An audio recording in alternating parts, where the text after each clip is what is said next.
नमस्कार दोस्तों, मैं BS चाहर आज अपने वीडियो में जो अभी IBPS 2019-20 में क्लर्क बैंक ऑफ महाराष्ट्र में रिक्रूट हुए हैं, जिनका सिलेक्शन हुआ है, उनके लिए क्या डॉक्यूमेंट वेरिफिकेशन की फॉर्मेलिटीज़ रहेंगी, उनके लिए ज्वाइनिंग प्रोसेस क्या रहेगा, मैं उसको लेके आज अपने वीडियो में पूरी डिटेल में बात करूंगा।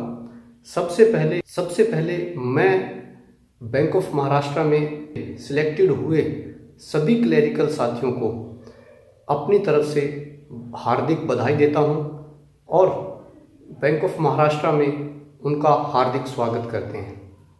साथियों, आगे शुरू करने से पहले सबसे पहले मैं एक बात बताना चाहता हूं कि आपने सबसे बड़ी लड़ाई जीत ली है। ये आगे की फॉर्मेलिटीज़ के लिए कोई आपको परेशान नहीं होने की ज़रूरत है।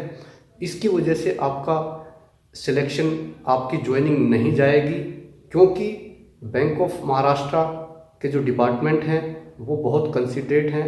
आपको अनलेस एंड अनटिल आपके डॉक्यूमेंट में कोई ऐसी बहुत ग्रेवियस डिस्क्रिपेंसीज नहीं है, जो आपने इंफॉर्मेशन सबमिट की है उसमें और आपके डॉक्यूमेंट्स में कुछ फ़र्क नहीं मिलता है, तो आपका सिलेक्शन, आपकी ज्वाइनिंग पक्की है, आप ये मान के चलिए। इसीलिए सबसे पहले क्या प्रोसेस रहेगी उसकी टेंशन को निकाल दीजिए। अब बात करते हैं, जो 22 मई को आपको ईमेल मिली है उसमें आपको डॉक्यूमेंट वेरिफिकेशन की अभी कोई डेट या टाइम नहीं बताया है। उस मेल का जो सबसे बड़ा पर्पज़ है वो आपको पॉइंट नंबर 20 और 21 को जब आप पढ़ोगे तो आपको पता चलेगा। उसमें क्लियरली लिखा है कि ये जो ऑफर ऑफ एम्प्लॉयमेंट का जो लेटर हम आपको मेल कर रहे हैं, इसके हर पेज पे साइन करके आपने 1 जून 2020 से पहले हमें एक तो इसको बाय ईमेल भेजना है, वो ईमेल एड्रेस दिया है, और दूसरा आपको किस एड्रेस पे इसको बाय पोस्ट भेजना है वो भी मेंशन्ड है। इसीलिए बाय पोस्ट आप अपनी तरफ से जल्दी भेजिए, जब पहुंचेगा पहुंचता रहेगा, लेकिन बाय ईमेल आप इसको बिना टाइम वेस्ट किए आप इसका प्रिंट आउट लीजिए, सभी 6 पेजेस पे लास्ट पे साइन कीजिए, तुरंत में इसको स्कैन कीजिए और बैंक की ईमेल आईडी पे इसको आप अपलोड कर दीजिए। आप इसको मेल भेज दीजिए, जिससे ये कंफर्म हो जाए बैंक को कि हाँ, ये स्टाफ हमारे यहाँ फर्दर रिपोर्ट करने वाला है, ये हमारे यहाँ ज्वाइन करने का इच्छुक है। अदरवाइज बैंक की वेटिंग लिस्ट होती है, वो आगे उनमें से किसी को ऑफर लेटर भेज देंगे 1 तारीख तक, अगर आपकी तरफ से बाय ईमेल या बाय पोस्ट कंफर्मेशन नहीं पहुंचता है तो। साथियों, आगे बढ़ने से पहले मुझे एक और बहुत इंपॉर्टेंट पॉइंट याद आया है जो मैं आपके साथ शेयर करना चाहता हूँ कि कुछ साथी वेरियस न्यूज यूट्यूब चैनल्स पर अलग अलग बैंक के साथी अपना ऑफर लेटर शेयर कर रहे हैं, और वो यूट्यूब चैनल उस साथी का नाम हाइड किए बिना ही उसके ऑफर लेटर को पूरी तरह डिस्कस कर रहे हैं। साथियों, ऐसा मत कीजिए, इसके लिए आपको बेकार की परेशानी का सामना करना पड़ सकता है। इसीलिए अगर आप, पहली बात तो हमने इसको कहीं नहीं भेजना है, जो भी आपकी क्वेरी है वो क्वेरी डालिए। अगर आपने किसी से कुछ पूछना है, जो पॉइंट क्लियर नहीं है, तो पहले उनको वो क्वेरीज मैसेज में डाल दीजिए, वो आपको जवाब दे देंगे। अपनी तरफ से ये लेटर वगैरह मत भेजिए, आप बेकार की प्रॉब्लम में आ जाएंगे। अब आते हैं हमारे डॉक्यूमेंट्स कौन से रहेंगे। साथियों, सबसे पहले तो जो हमने IBPS की क्लरिकल की जो एप्लीकेशन फॉर्म भरी थी, उसमें जो हमने इंफॉर्मेशन डाली है उसको कंफर्म करती हुई हमारे पास सभी डॉक्यूमेंट्स हमने लेके जाने हैं। जैसे उसमें हमने फ़ोटो स्कैन किया था, वैसे ही फ़ोटो की 4 से लेके 6 आप पासपोर्ट साइज़ कॉपी लेके जाना। आपने अपनी जो एकेडमिक क्वालिफ़िकेशंस की जो डिटेल उसमें पंच की थी जिस साल की, तो वो सारी की सारी आपको अपने साथ लेके जानी है। इसमें साथ ही ध्यान रखना है कि आप फ़ोटो कॉपी लेके जाएंगे, उनका ओरिजिनल साथ लेके जाना बहुत ज़रूरी है। साथ ही जो भी आपको डॉक्यूमेंट्स रिक्वायर्ड हैं सबके ओरिजिनल साथ ज़रूर लेके जाएं। ये आपके ऑफ़र लेटर में भी लिखा है और ये आपकी तरफ से एक्सपेक्टेड भी है। उसके बिना कॉपीज़, फोटो कॉपीज़ को लेके जाने का कोई मतलब नहीं है। आप गए ना गए दोनों एक जैसा ही।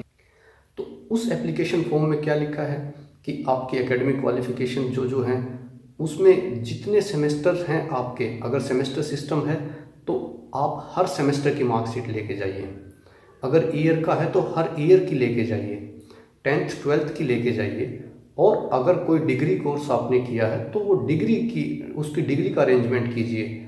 एक्चुअल डिग्री का होता है अरेंजमेंट बहुत अच्छा, अदरवाइज प्रोविजनल डिग्री का अरेंजमेंट कीजिए।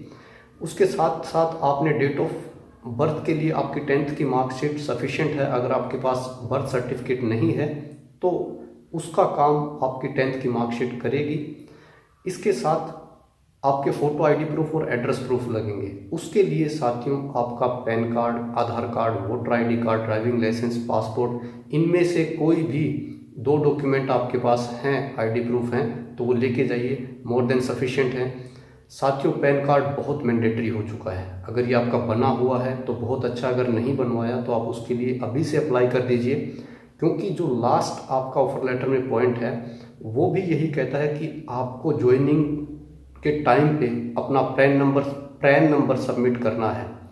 ये पैन नंबर आपका तभी बनता है जब आपके पास पैन नंबर है, और ये पैन नंबर जिसका बन चुका है उसको कोई कुछ करने की एक्स्ट्रा ज़रूरत नहीं है। जिसका नहीं बना है उसका बैंक ऑफ महाराष्ट्र ने अपने ऑफर लेटर में 23वें नंबर पॉइंट पे वो वेबसाइट का एड्रेस दिया है, जिस पे जाके कोई भी कैंडिडेट जिसके पास पैन नंबर है वो आगे की कार्रवाई अपना पैन नंबर जनरेट करने की प्रोसेस कर सकता है।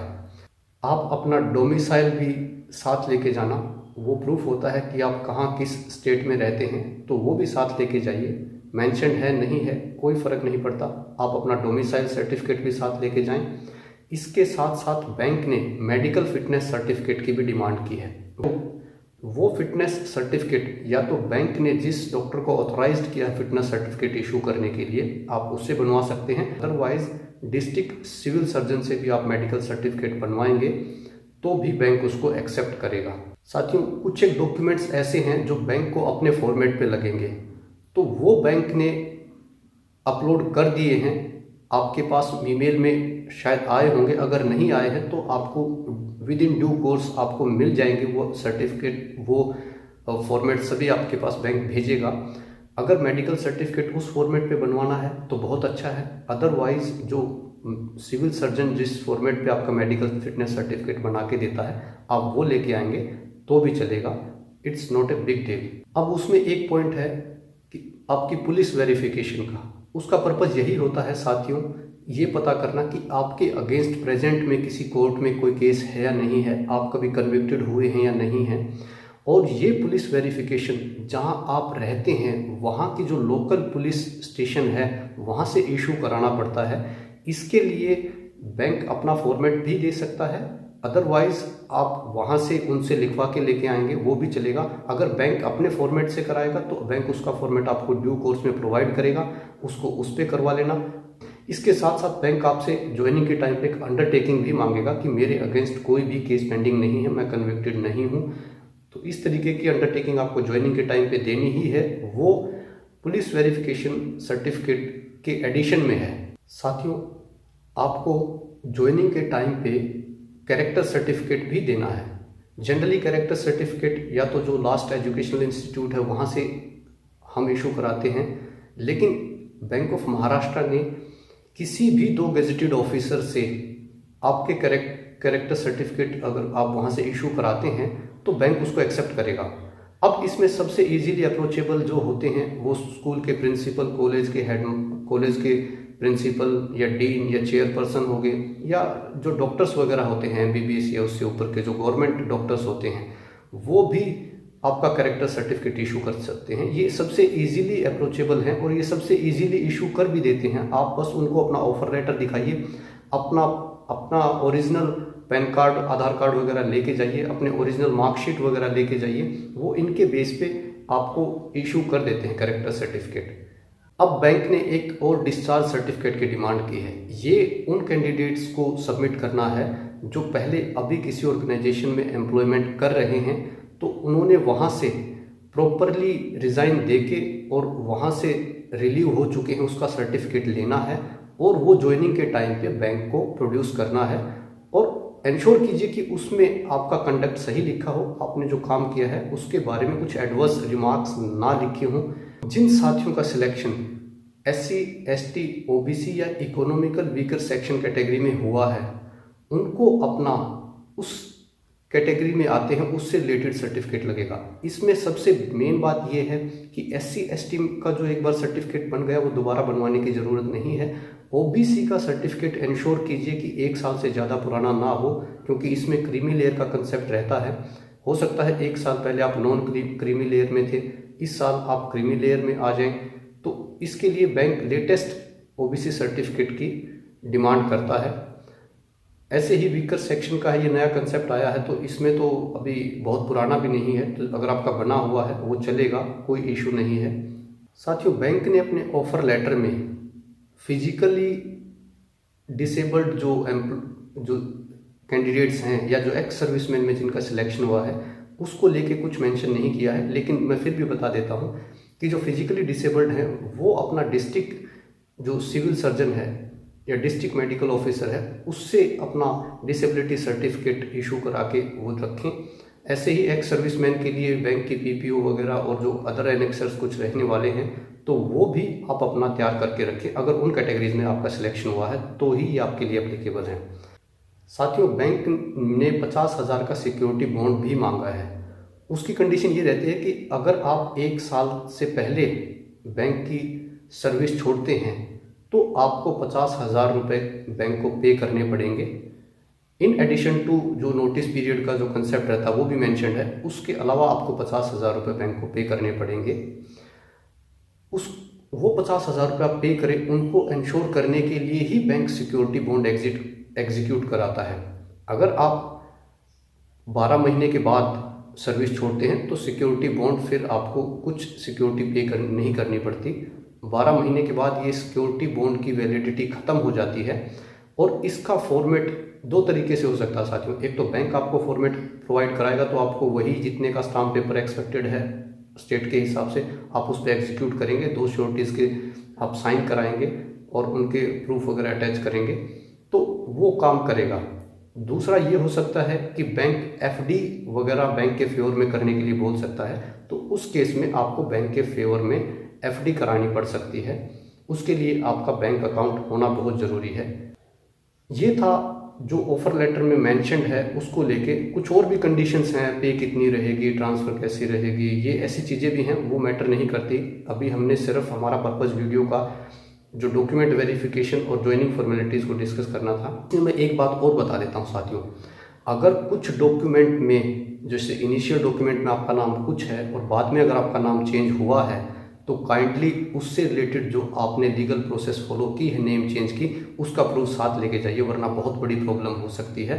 इसीलिए जिनका नेम चेंज हुआ है ये इस बात का खास ध्यान रखें कि आपका नेम चेंज हुआ है, इसको कंफर्म करती, इसको वेरीफाई करते हुए जो डॉक्यूमेंट आपके पास हैं वो लेके जाइए और आपको एफिडेविट भी देना पड़ सकता है इस चीज़ के लिए। तो ये था साथियों जो 22 मई के ऑफर लेटर में क्लर्क्स के लिए जो फॉर्मेलिटीज़ हैं उनको लेके।